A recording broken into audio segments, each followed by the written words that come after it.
I think people get confused with what Tesla has truly brought to the market, and it's very easy to misunderstand because the definition of product is usually some type of good that a company can give to others. So we often look just at their cars, the Model 3, the Model S, the Model X, and in just a month they will finally start delivering the Model Y to consumers. And the reason I put the Semi here is because this is the next step, this is the next chapter, the next product they are delivering, but it all stems from something that competitors really haven't been able to create.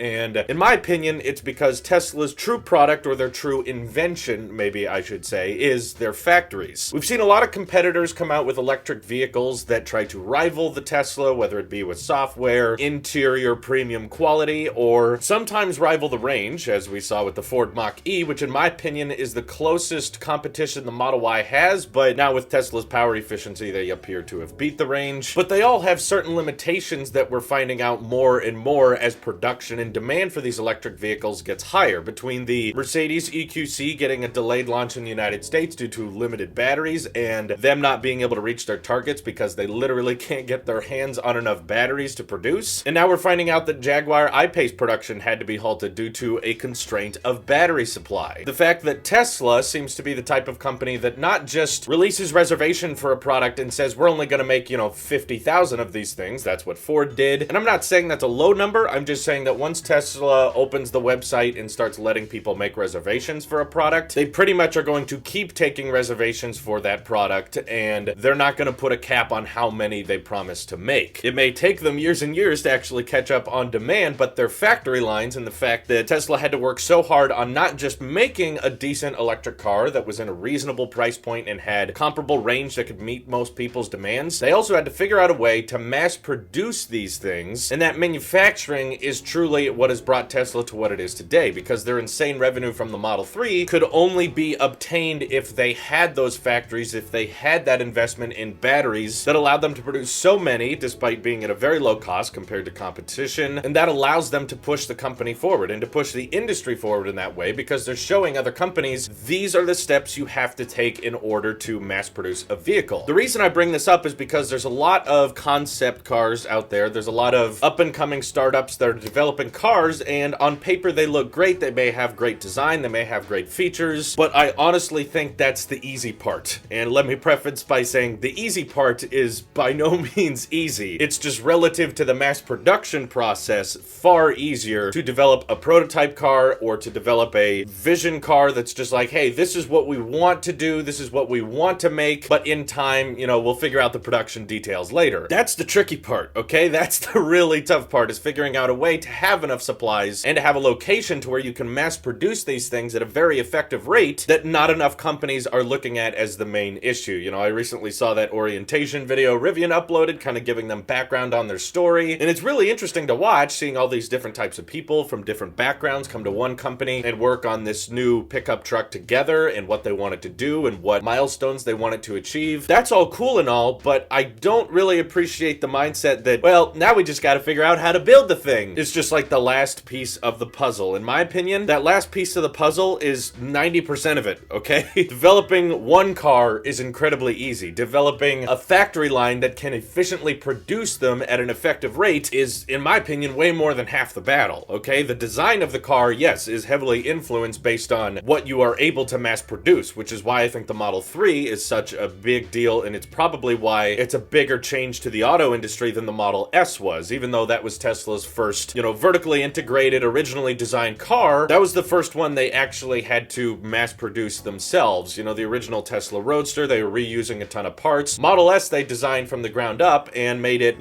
somewhat affordable, and they made the best electric car out there, but still definitely in one of the higher price targets. And after designing the Model S and later the Model X, they realized what designs they needed to incorporate in the future for the Model 3 in order to actually reach those price points, and that's why startups like Rivian that are promising, we think it'll cost this much, I don't really think have accurate figures yet, because until they actually start the assembly line and once they start manufacturing this product, then they're going to realize, oh, we have to pay this much for battery packs, we have to pay this much for the parts, we have to pay this much for the employees and everything. Once you start mass production, that's when you have a way better grip on the idea of how much your car is going to cost. Very hard to estimate before you've actually, done any type of mass production. And as we've seen with competitors, if you're not investing heavily into battery production and battery technology, it's gonna be really, really difficult to make those electric cars affordable. I see these comments all the time on my YouTube videos of, you know, I won't buy a Tesla or I won't buy an electric car until it can get 300 miles of range and start at under $20,000. You know, they hear you. It's not like they don't hear that comment. People want electric cars to be cheaper and more obtainable, but the only way to do that is to slowly creep your way down. They started with the Model S, higher priced mid-volume car, use that money to put towards the lower priced, more affordable, high volume car that is the Model 3, but I get it, that's still out of the price range of a lot of people. But in time, they want to get to a point where batteries can be cheap enough to produce that you can have comparable range at a reasonable price point, but we're right in the middle of that process, okay? We're not good enough at developing battery tech and building electric vehicles that we can reach that price point for that range, but I can guarantee you almost right now that Tesla is going to be the first company capable of doing that. Or perhaps some other car company that's going to be buying batteries or buying production lines from Tesla. Their true product, their true invention is those factories, because that's what's pushing them to the next generation, and that's what's propelling their company forward, that can get to the point where electric cars are even more affordable than they are now, with amazing range that can beat that of a gas car. And what I'm trying to say is, I don't really get excited for concept cars. I don't really get excited for theoretical vehicles that companies will tease or put on their website of, this is an electric car we want to build someday, because until you experience mass production, as VW is learning the hard way with the ID3 experiencing massive delays due to production holdups, we don't exactly know the specifications of the car, okay? I don't trust the price points, I don't trust the range until they actually start delivering this thing. We get the certified EPA tests, and that's why Tesla is designing cars the way they are, is because they have mass-produced electric vehicles. They know what they need to prioritize, and I know I've said this in the past, but that's why the Cybertruck is so geniusly designed. That is not the outcome of Tesla saying,